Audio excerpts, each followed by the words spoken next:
All right. Hello, everyone, and welcome to Guided Meditation with Agni James. I am Agni James, and today we will be doing guided meditation. That's pretty self-explanatory, right, from the title. I pretty much made it pretty straightforward. Oh, P Barrow's here. Hey, how is it going, P Barrow? How is your day going? I hope it's going well. Um, yeah, I hope you're doing well today. Today, I got back from my island adventure. This last weekend, Danielle and I, Danny John, went up to Byron, Illinois, and we went on an island excursion. Now, some of you might be thinking, well, wait a minute, an island excursion? What is that? That doesn't seem like it's going to happen, right in Byron, Illinois. But you're doing better? Excellent, good. I'm glad you're feeling better, P. Barrow. Also, thank you for tuning in. Hopefully, this meditation will help you feel better as well. Okay, that's great. Okay, so yeah, this last weekend we went to the island and I rented out an entire island. It's a private island on the Rock River in Byron, Illinois, and one of my friends owns the island, so I rented out from him for a couple weekends, twice a year, and a bunch of friends and I go up and we camp out and we rough it. There's no running water. Electricity is very spotty at times, and we basically just go up there with what we can haul along, and we get in a boat, head on over to the island, and set up camp. This weekend was crazy. It was one of those weekends where it was supposed to rain the entire weekend. In fact, on Saturday, it said 100% chance of rain for like every hour except like 2 hours there. And then it turned out Saturday was just the most beautiful day that we've had all year in Illinois. It was unbelievable. The sun was out. It was just picturesque, you know. And I did something I had never done before. I actually swam across the entire island, which was pretty neat. So yeah, that was a lot of fun. It was a great time for all. We had 12 people come this year, which is pretty average these days. The fewest we've ever had is 6, and the most we've ever had is 29. So if you can imagine 29 people partying on an island, I mean that's a good time, right? You have an island to yourself, 29 of your closest friends just up there partying, and it was a lot of fun. Yeah. So I'm other than being sunburned, I'm pretty good actually. I was tired on the drive back, but I kind of got pepped up, and now I came home. I took 2 showers because when you're on the island, you get like filthy, and there's no running water. You can't really rinse off, so you just kind of get all disgusting and smelly and whatever. But that's fine because you're kind of getting in tune with nature, and that's how I view it. Typically we're sitting around staring at screens all day, but on the island, in air conditioning, on the island you're roughing it. You're out in the elements. You're walking around barefoot. Your feet are firmly rooted to the ground. I mean, your toes can feel the dirt, and there's something to be said about that, about having your toes actually dig in the dirt and just feel around what's going on. I mean, it's a pretty interesting experience. You feel more grounded, and I get what people talk about now when they say that when you walk barefoot, you feel more grounded. So yeah, it was a phenomenal experience. We made a really cool effigy this year, thanks to my buddy Jeff. It was basically just some of the biggest logs that we hauled in with a tractor that the island transport guy brought us. So it was pretty cool, and he kept just basically loading up wood by this huge bonfire. We constructed this huge effigy, and we lit this thing, and this thing burned really good. It was fun. It was one of those bonfires where the heat is so intense that you have to move back like 6 times, or else you and your chair will just melt. So it was pretty exciting to experience that, and I'm grateful that we get to experience this. I'm grateful that I know a guy who is willing to rent out an island to us. So it's pretty cool. Um, yeah, today I don't know about too much philosophy I'm going to discuss prior to the meditation. I think I'll just say a few quick comments about the experience, and then we'll hop into the meditation. Yeah, being out in nature is such an interesting experience. Like when you're out there for a prolonged time, especially if the elements are not particularly well, right? Like if it's like really hot or really cold. When we got out there Friday, it was raining, and it was raining a decent amount on Friday, but we made it work. we made it work. We all stuck together. We hung out. We partied. We had fun, and it was great. Just even though it was raining, you can make the best out of any situation if you keep a positive attitude. And so that's the main thing that we were trying to do, to keep a positive attitude, and we did so, and we ended up having a great time. So I recommend anyone who has access to a good campground in their area, or just has a big yard, and you can throw up some tents, just to do it every now and then, even if the elements are going to be rough. A lot of people like to wait for the ideal conditions, right? There's no such thing as ideal weather conditions, right? You are in charge of how you're going to feel in any weather condition. It could be, I've had some of my best experiences actually during complete downpours. And then there have been other times where the weather has been absolutely picturesque and beautiful, and I've had horrible experiences. It's really a mindset game.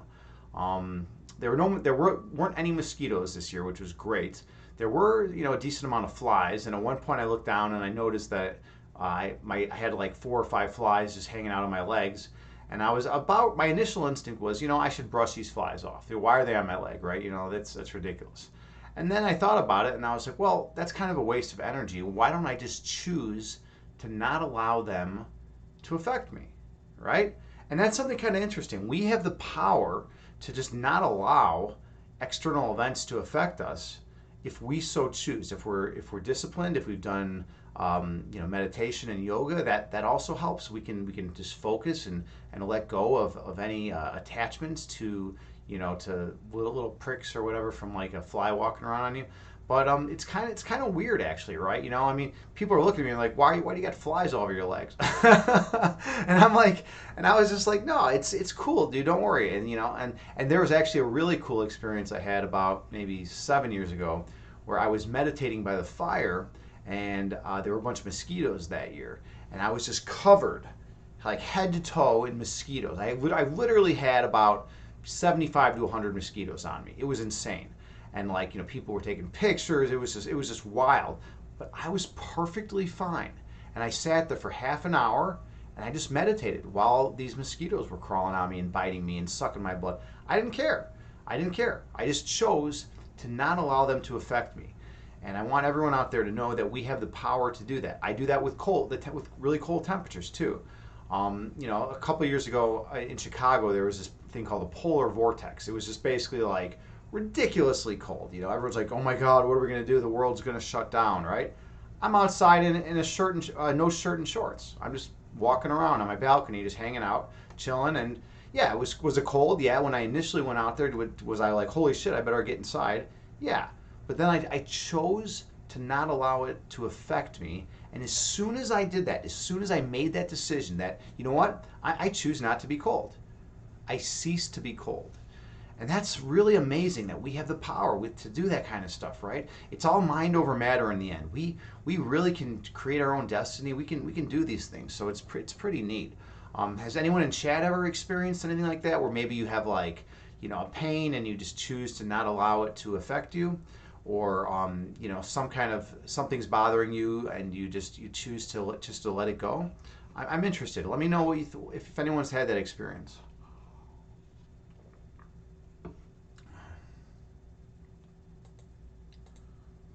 And I'm okay with uncomfortable silences too. But okay, all right. Well, anyways, yeah, I have, with headaches especially. There's a lot of times where, I'll get a headache and my initial response will be, oh, I should go take some Tylenol, or I should take some aspirin, right?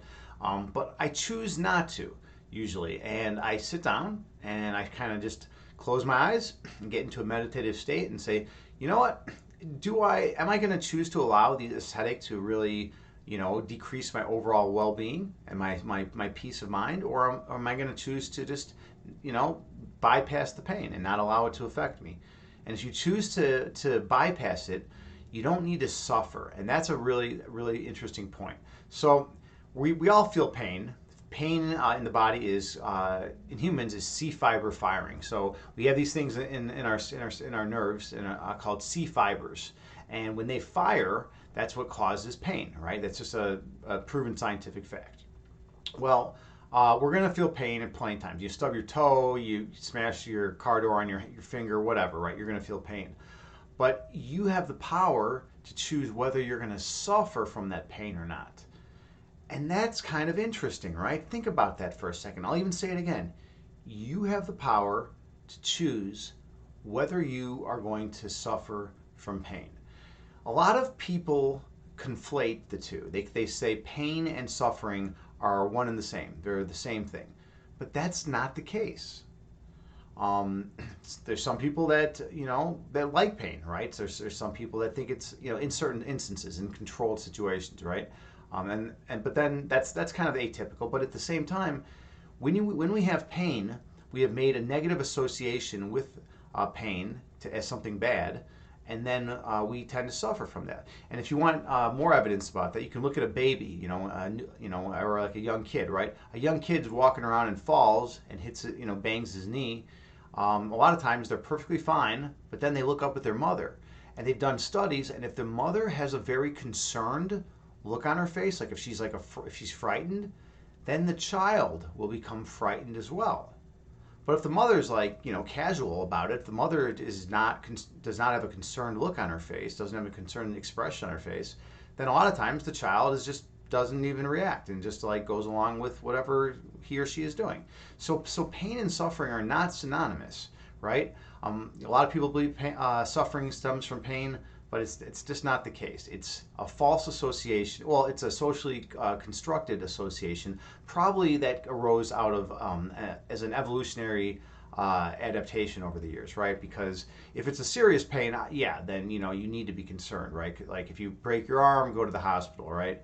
One kind of fun, interesting story, and this is really neat. The guy that took us to the island actually. He had a heart. This is a terrible story. In this sense, he had a heart attack a few years ago, right?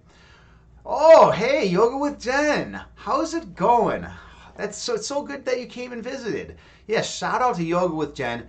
She is awesome. I love her yoga streams on Twitch.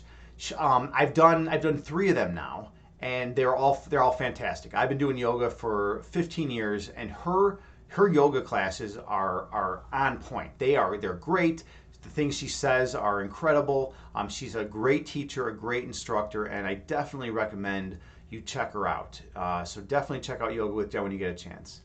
So you're happy you can actually chat while you're live. Yeah, this is true, right? You showed up I think at the end of a couple streams, right? And you've also showed up at other times too, like maybe for the VODs or something like that. But yeah, this is cool. This is like role reversal, right? Like you typically I'm in your chat and I'm the one chatting it up, and now I got you here. This is great. What we're talking about right now is the relationship between pain and suffering. And I was discussing how a lot of people think that pain and suffering are synonymous, but that in fact they're 2 separate entities. And that when we feel pain, we can choose to not suffer. And that seems like a very foreign concept to us because it's a socially constructed notion that pain leads to suffering, but that's not always the case. I was talking, like for instance, right now I was at an island camping event this weekend. I just got back today, so I'm pretty sunburned, and it's is there pain from it? Yeah, I'm in a considerable amount of pain right now because my skin is peeling and I'm burnt and to a crisp and whatever. But you know what? I'm choosing not to suffer, right? And it's so weird that we can do that. We can flip a switch through mindfulness and through mindfulness techniques, and we can choose to not even suffer. And you know what? Yoga with Jen, I'm sure in your yoga classes there have been plenty of times where you've been in an uncomfortable position, right? Where you're going into that discomfort. Maybe there's an area of soreness or tightness, but then once you accept it, once you let it go, is it really as bad? Like once you kind of are at peace with that tension and at peace with that tightness and that soreness, then you just kind of explore it, right? You explore it, you work through it, and it's not that bad, it's so much mindset, So, but yeah, that's what we were discussing. Oh, that's incredible wisdom. Well, thank you so much. Yeah, and I was also talking about with headaches. Headaches are one where I used to always just grab a bottle of aspirin or Tylenol when I'd have a headache. That was my initial response. But I'm not one that likes to take things. I don't like taking over-the-counter medications and things like that. I feel like they have major side effects in our bodies. Yeah, exactly. Let go of the attachment to suffering. Love that concept. Yeah, and it's a Buddhist concept, but you can find it in other philosophies and in other religions as well. But the Buddhists really emphasize that fact, right? That attachments are what cause suffering, and that if you want to not suffer in this world, you let go of the attachment. Something we have discussed about on previous streams are, well, are attachments inherently bad? And I don't think they are. Like, because if we were completely detached from everything, would we feel intense happiness when, or would we just or an intense sadness, right? I don't know. I mean, I think if we were completely detached from everything, we our highs wouldn't be as high. We'd be and our lows wouldn't be as low. We'd be in a more balanced state, right? But yeah, so it's kind of interesting just to be aware of the relationship though between our attachments and our suffering. What I recommend personally, from my experience, at least what I do, is that when I'm in a good mental state, when I'm feeling really happy and joyful, I kind of run with it, and just kind of let it be. But I try not to get a little too crazy, right? But then if I'm in like a really traumatic situation, then I'll kind of do the detachment move. Or if I'm in a lot of pain, I'll just detach that from myself, because if it's not going to serve a purpose, if it's not going to like help me or benefit me in any way, then there's really no point. There's no point in experiencing that. So yeah, that's just something that I wanted to throw out there. Uh, yeah, let go of the attachment, suffering. Oh, you're so kind. Thank you so much. I appreciate you, Yoga with Jen. And we are just about ready to start the meditation. So yeah, I'm gonna load up a Buddhist chant. You think you're highlighting something very important? Difference between detachment, very non-attachment. Yeah, and yes, it's a difficult concept to understand, especially if you have. Oh, sorry, versus, not very. So let me read that again. You think you're highlighting something very important. Differences between detachment versus non-attachment. Yes, absolutely, absolutely. When we're attached to something, or when we can detach from something that's causing us suffering, that seems to be a better alternative than experiencing the suffering. Even though sometimes suffering, we can learn from suffering and whatnot. But if it's like the same suffering that we've experienced a lot, sometimes you just don't need it, right? You can just detach. You can detach yourself from it. Um, but then yeah, and then non-attachment is something very different, right? If you're non-attached, then you're just kind of like floating aimlessly in the void almost. I mean, sure, you may be perfect in perfect peace or whatnot, but you might be sitting on a mountaintop by yourself, and you might not have others that you can share your wisdom with and help. And I think that's something that's kind of important, right? Because no one wants to say that they're going to become completely detached from their family and whatnot, right? If like family members, people we care about, we want some level of attachment to those people, right? We don't want to just not care, or in that sense, right? But at the same time, if there is a stimulus that's causing us a tremendous amount of pain, we also want the ability to detach from that pain. So I think that's a salient point you bring up, Yoga with Jen, when you discuss the difference between detachment versus non-attachment. I think that's super on point, and it should be emphasized more. Like this is the kind of stuff that should be taught in first grade to kids. Imagine if like first graders, had this in their curriculum as it would help alleviate a lot of suffering. And that's something that I try to do with my meditations, and I know you try to do with your yoga stuff, right? With yoga, qigong, kumnaye, tai chi, all those internal arts, and martial arts. I mean, we try to become more in tune with our environments, and more mindful. Basically, they're all mindfulness techniques at the end of the day. So yeah, but that's an awesome point, though. Detachment versus non-attachment, two totally separate things, but they do share some similarities. Okay, well, with that being said, if was it absolutely, oh, so much beautiful overlap with these styles of thinking. Yeah, definitely. Um, And yeah, and there's different schools of thought, right? The Buddhists have one way of thinking about it. The neo-Kantians have another way. I mean, Christianity has their own take. Taoism obviously has a very very distinct, different approach to it. And I think the main thing probably is just do whatever works for you, right? If something works for you, if something feels right in your heart, and it's helping you grow, and it's keeping you free and from suffering, or at least minimizing that suffering, then go with it. There's no. That's why when I see people out in the street, like, saying, you must follow religion X. If you don't follow religion X, then you're gonna burn for the next 10 million years, or eternity, or whatever. It's like, dude, let these people go out and explore. Let these people explore what religions or spiritualities or philosophical systems, or whatever, whatever ideals, whatever works for them. Like I personally, I don't subscribe to any one religion or philosophy. I've incorporated a bunch of them and brought them together into a coherent framework. So it's like you can do whatever you want, as long as you're conferring benefit, as long as benefits are bestowed on you, such as less suffering and things like that. So, you say, thank you for sharing. It's highly refreshing. Well, thank you for teaching yoga. Yoga is highly refreshing. I'm actually kind of in a weird situation. I'm super sunburned, so I'm wondering. Oh, maybe I can ask you. Yeah, I mean, you'd probably be someone who might know.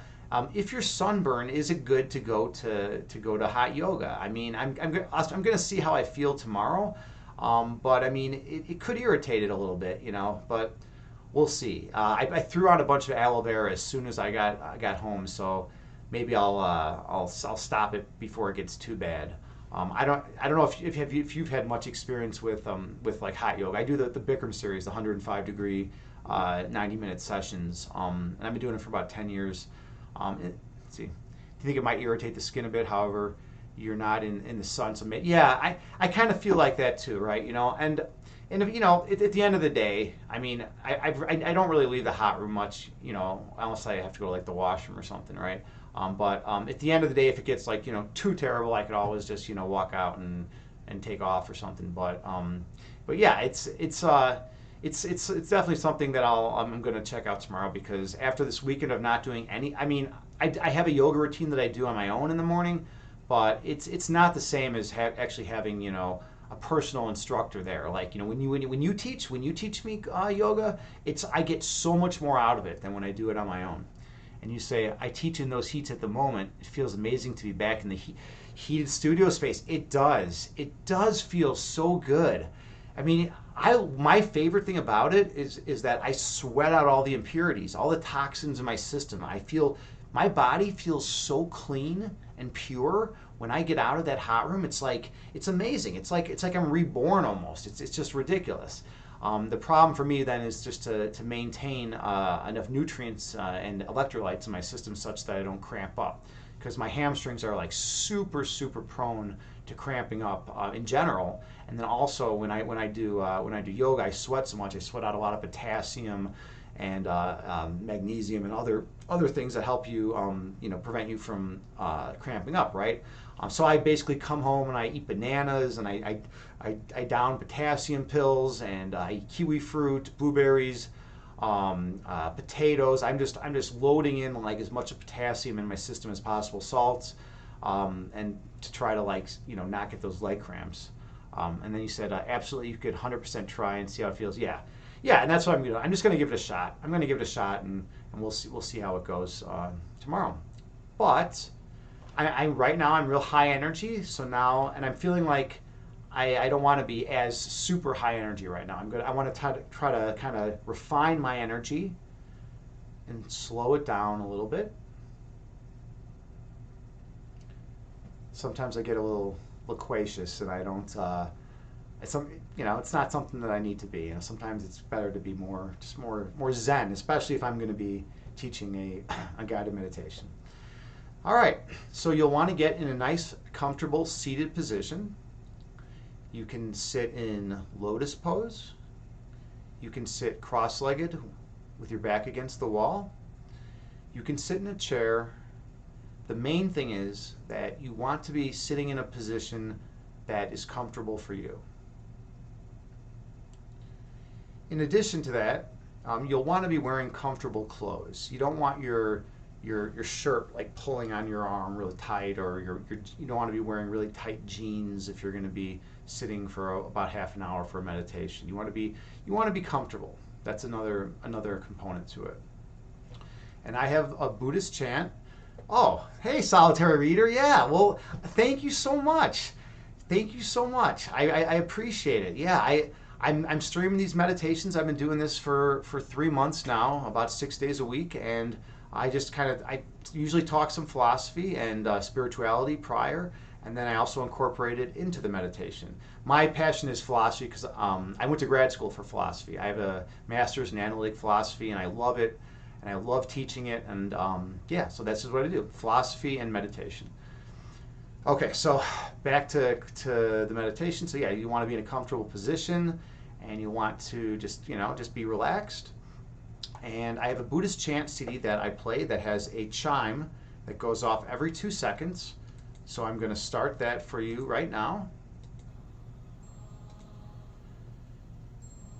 And with that Buddhist chant CD, it will help you regulate your breath. That's the main thing about it. And you say, "Cool, I'm glad. I'm so glad someone gifted me a sub to your channel the other day." Yeah, we did have some people give subs the other day, and it was awesome. I'm glad you got one too, because meditation is super important. And the cool thing about meditation is, it's not just like some woo-woo thing that science doesn't back up. Science actually has shown that meditation is super beneficial. They've actually studied a bunch of the waves that certain like Tibetan monks produce in their brain. They've like hooked up electrodes to their brains, and they found that some of the most peaceful, calming waves arise during meditation, and they're really beneficial, and they confer great benefit to the body. So it's cool to be in a holistic art that's also backed by science. That's another reason I like it. Okay, all right, so without further ado, we should all be seated and comfortable, and just gently close your eyes.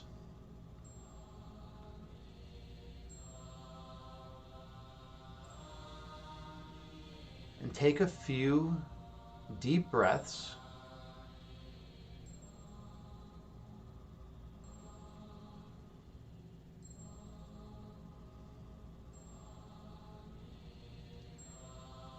And starting from the crown chakra, work your way down your face and look for areas of tightness or tension in your body.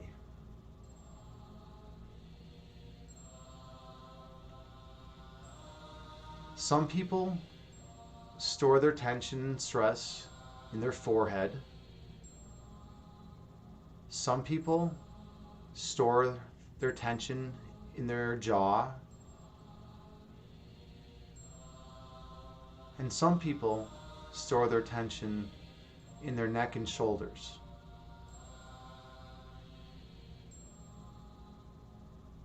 And keep going down your body and notice any areas where you might be storing tension.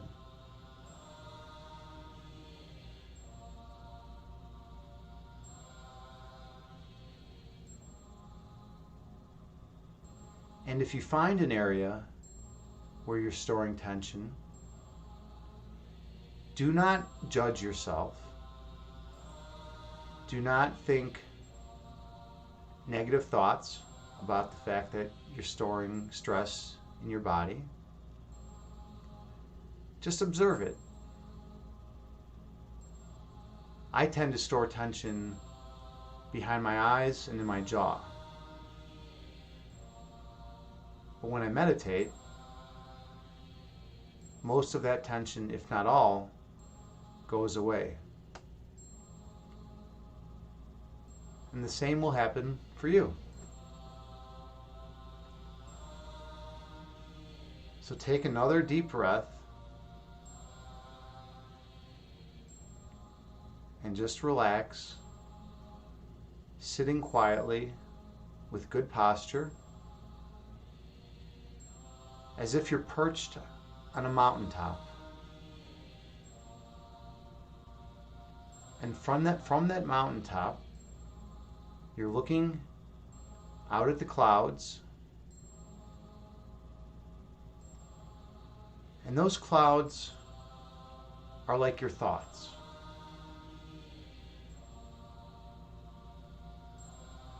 You see them moving around, coming into existence, and popping out of existence.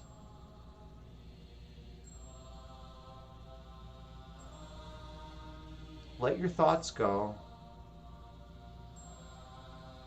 and focus on your breath.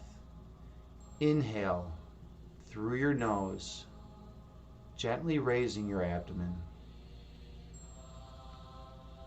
And exhale through your mouth, gently lowering your abdomen. And breathe in through your nose, gently raising your belly. And breathe out through your mouth, gently lowering your belly.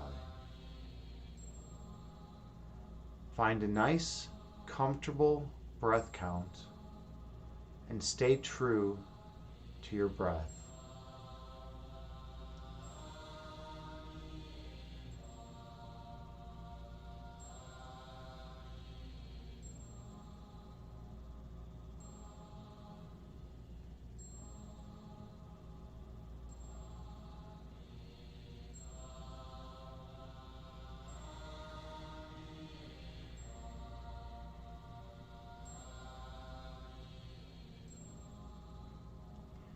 Inhale through your nose,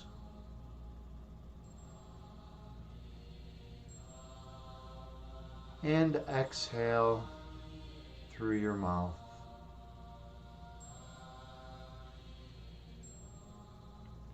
And breathe in through your nose,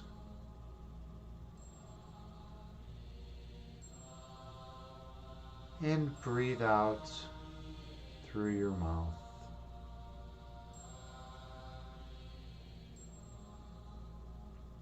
Focus on your breath.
When distracting thoughts enter your mind, gently release them and return your focus to your breath. Mindfulness is the ability to be able to focus on one thing and not allow the external demands of the phenomenal world to infringe on your perfect peace. Mindfulness is the goal of meditation.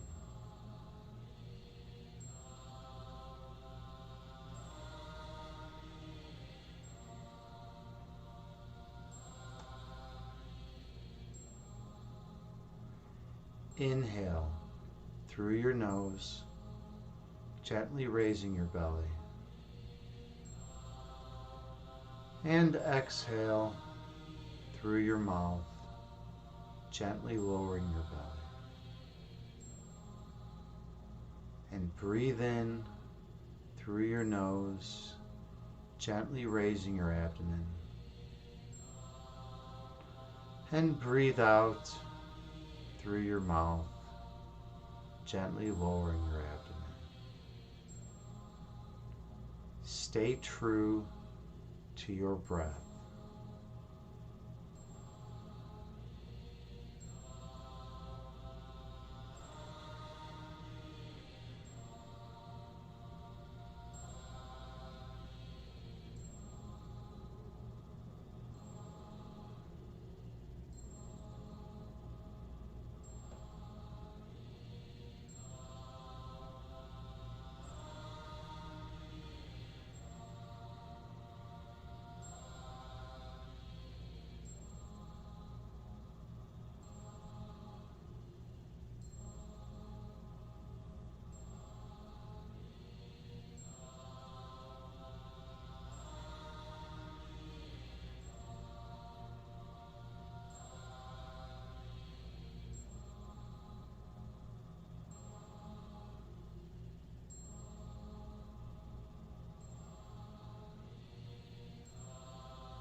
When distracting thoughts enter your mind, gently release them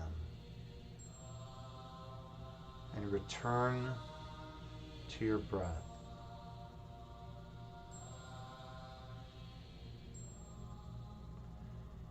Your life begins with a breath and ends with a breath. And the whole time in between, you are breathing. Yet many people take shallow breaths through their chest and don't really fill up their lungs. They are doing themselves a disservice by doing so. If you ever watch a baby breathe, you see their belly raise up, then their lungs, and then the lungs deflate, and then the belly lowers. That is the natural way of breathing. That way we take in the most oxygen and release the most carbon dioxide, such that we have all the energy and oxygen we need to heal and grow.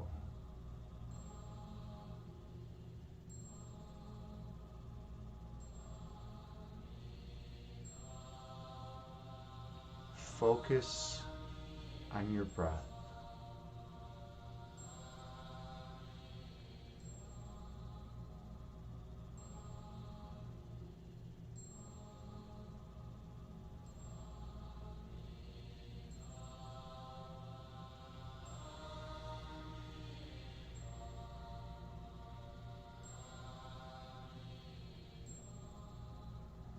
When your mind begins to wander, re-establish your conviction that your breath is the most important thing during this meditation. Your affirmation should be to be as mindful of your breath as you possibly can. And by doing so, you'll increase your focus and take in more oxygen. Inhale.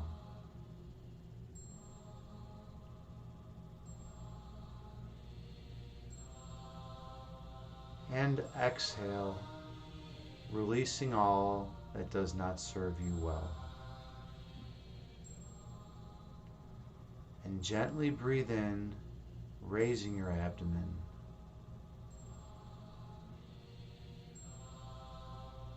And gently breathe out, releasing all stress, worry, and fear from your being.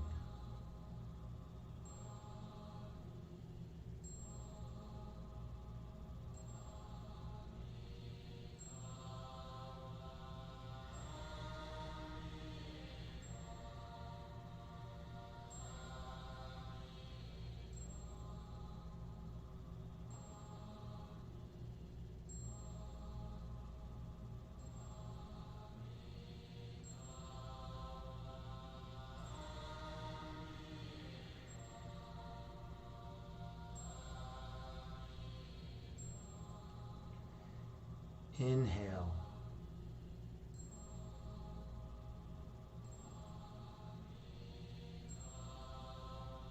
And exhale, releasing all that does not serve you well.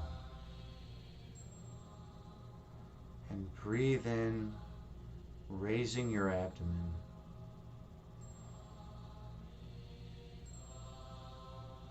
And breathe out, gently lowering your abdomen.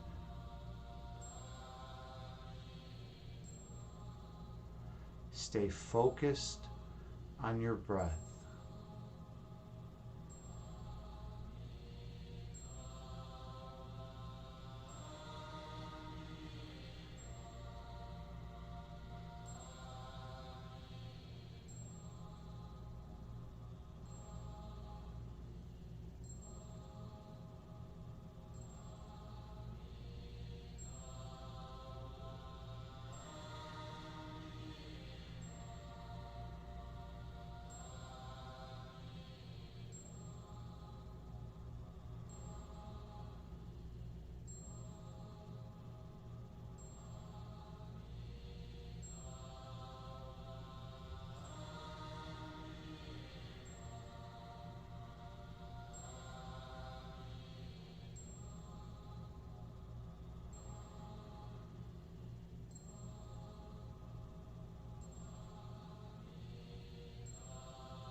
As distracting thoughts float through your mind, choose to release them. Watch them float away from you like clouds in the sky.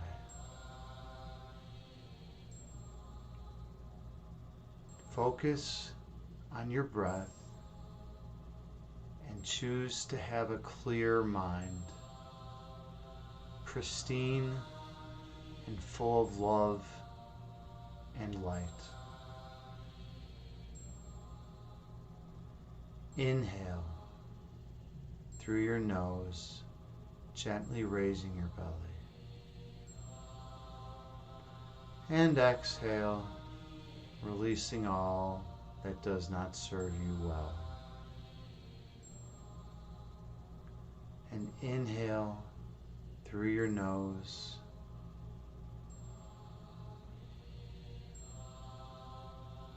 and exhale, allowing yourself to go deeper into a peaceful state. And inhale, journeying deeper within to the source of creation. And exhale, releasing all tension from your body. The source of love and light is within you. And through meditation, you can go there and remember who you are. Your essence is love.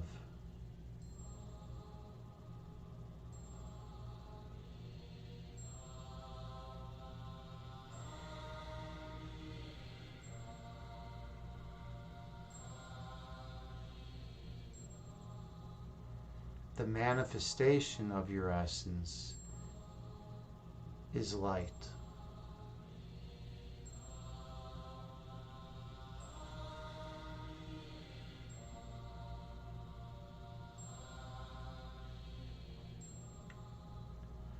While there are many benefits of being in a perfect state of peace, sitting by yourself, the point of meditation is to be able to use those techniques when you're in the external world and are stressed out.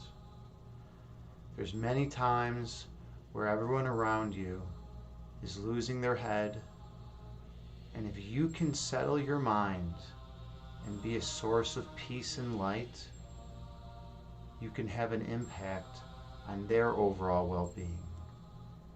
By shining bright, radiantly throughout all you encounter, you can awaken the light within each other, and you can have people experience that peace, because that's what we want in the end. We want to be able to go down deep within the source of creation and share our internal light with those around us.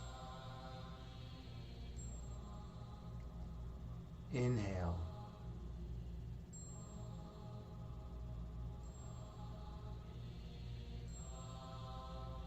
And exhale, releasing all that does not benefit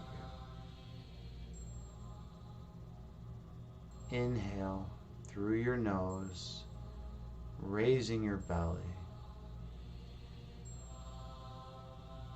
And exhale, releasing all stress and tension from your body.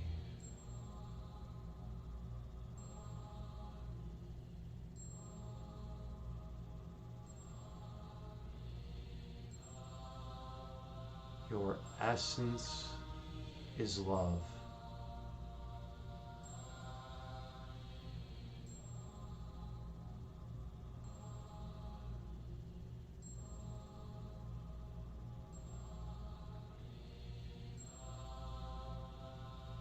You are eternal.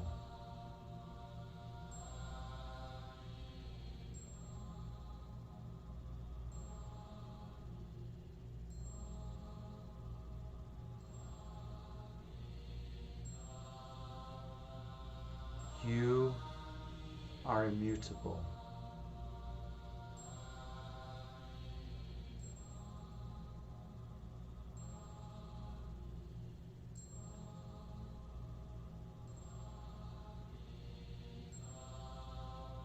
You were created perfect, and you will always be perfect.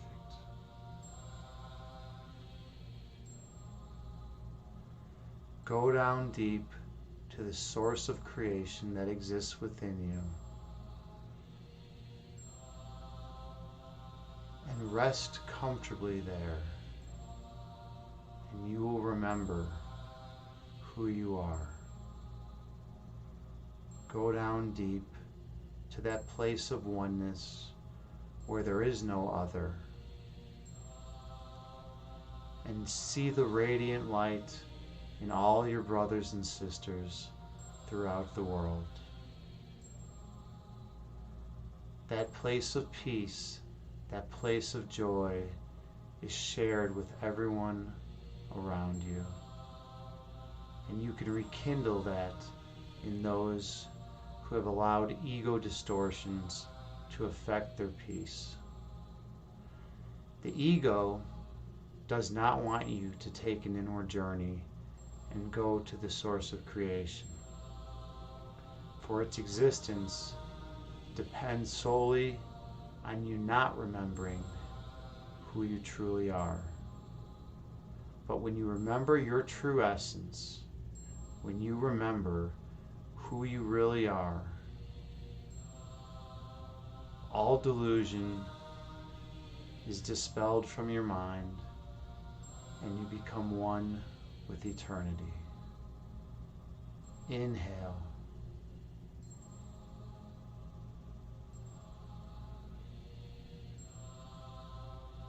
And exhale, releasing all that does not benefit you.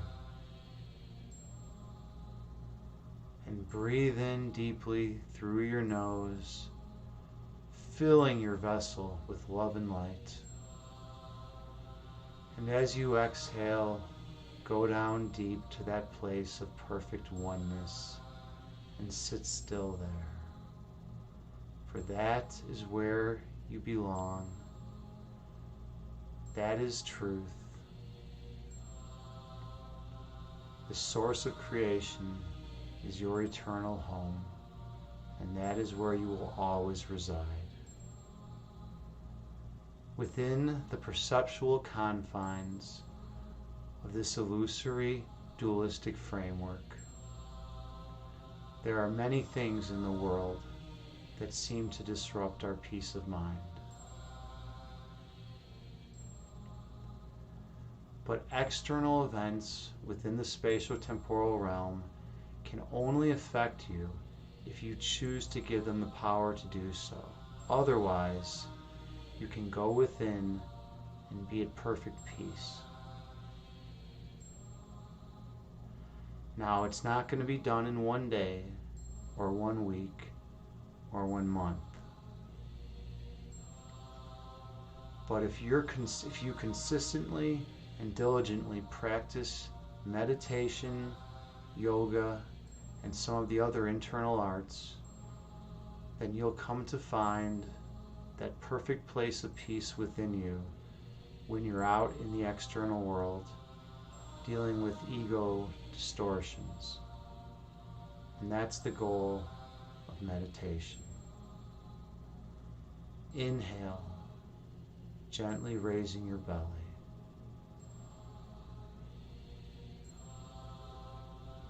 And exhale, releasing all stress and worry from your being.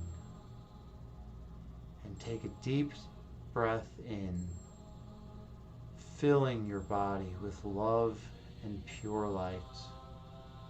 And exhale, releasing all that does not serve you well. Focus on your breath.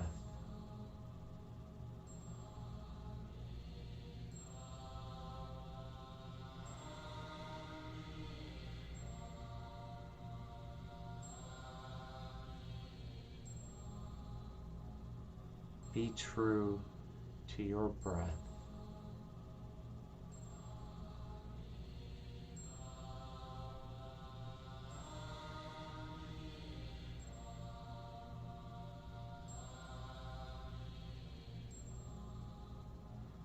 Be one with your breath.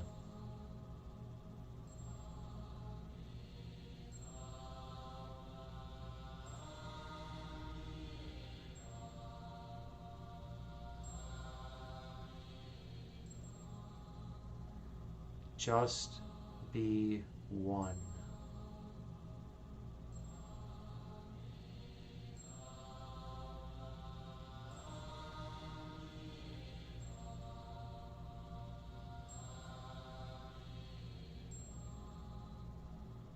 Just be.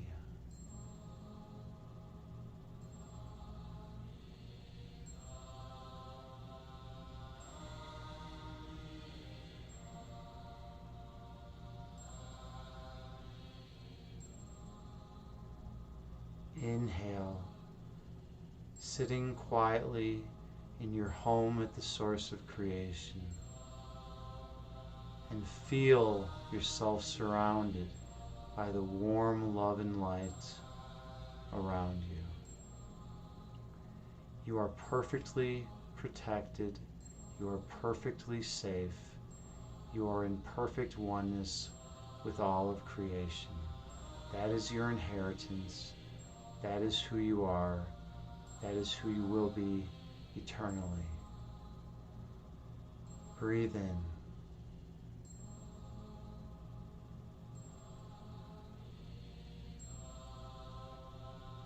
And breathe out, releasing any residual tension you may have. And inhale through your nose.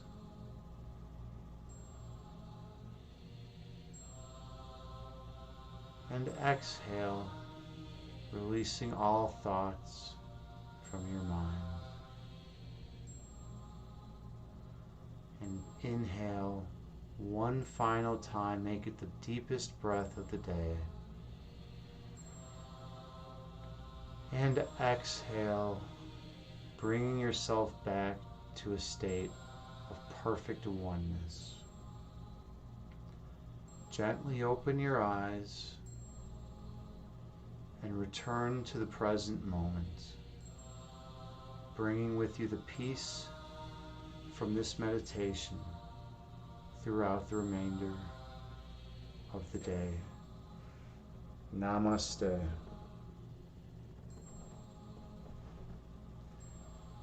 Thank you all so much for sharing this meditation with me.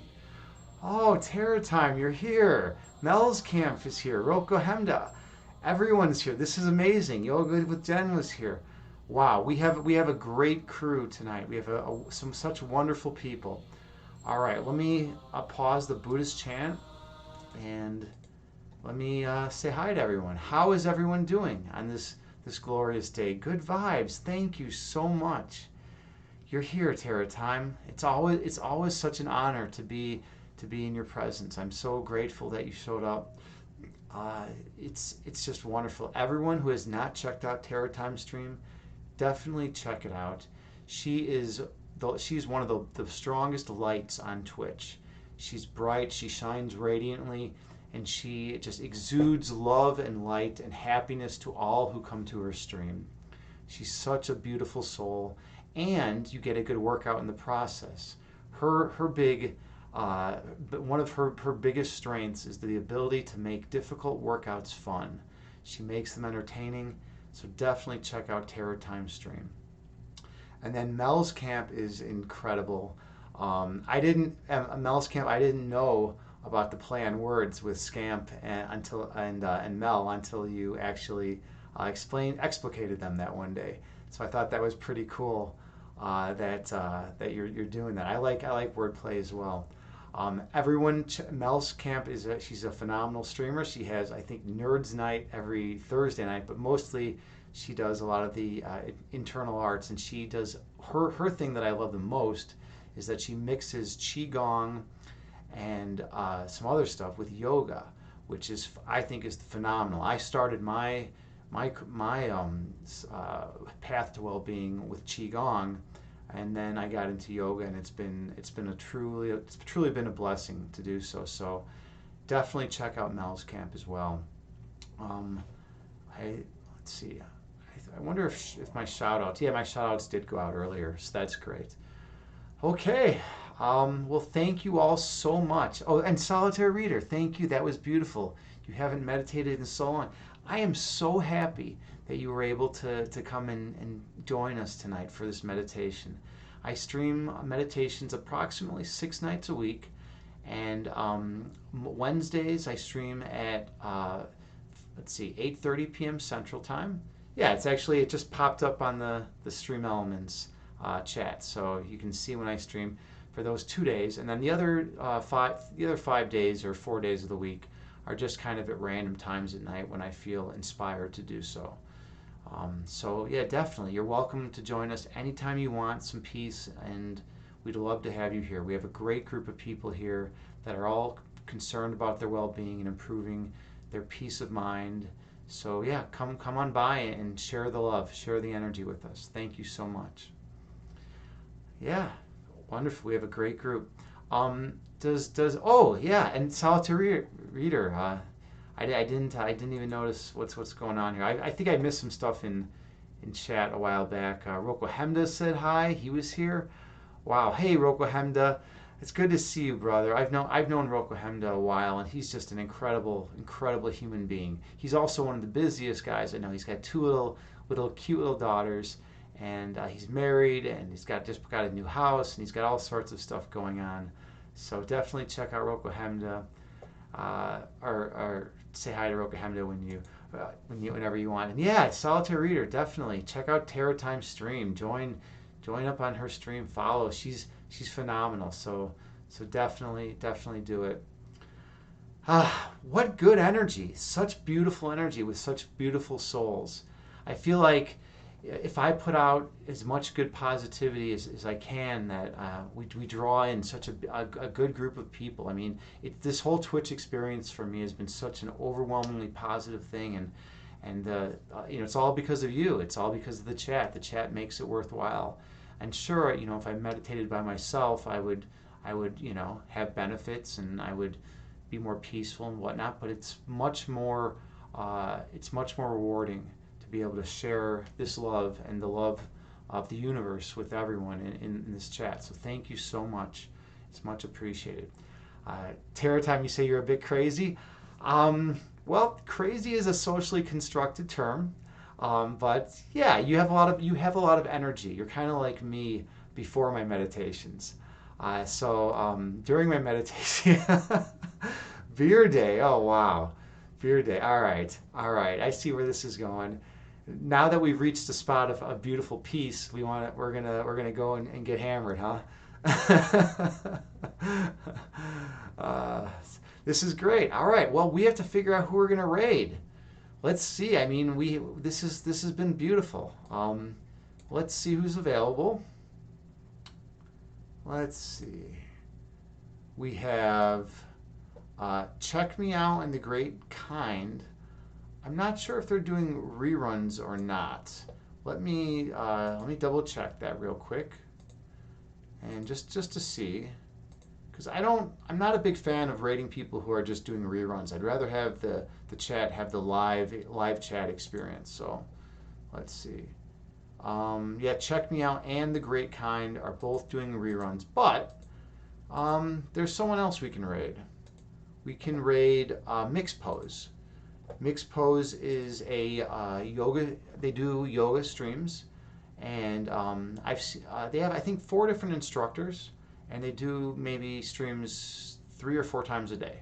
So yeah, just if you're looking for some yoga right after this peaceful meditation, then it's a good place to check out some yoga. And yeah, thank you all again. Let's raid Mixed Pose and have a wonderful day. Hopefully I'll see you tomorrow. Oh, and Terror Time, you cheered. Thank you so much. Thank you. It's much, much appreciated. 5 bits. Wonderful. Beautiful. All right. All right. Bye, everyone. I'll see you later. Namaste.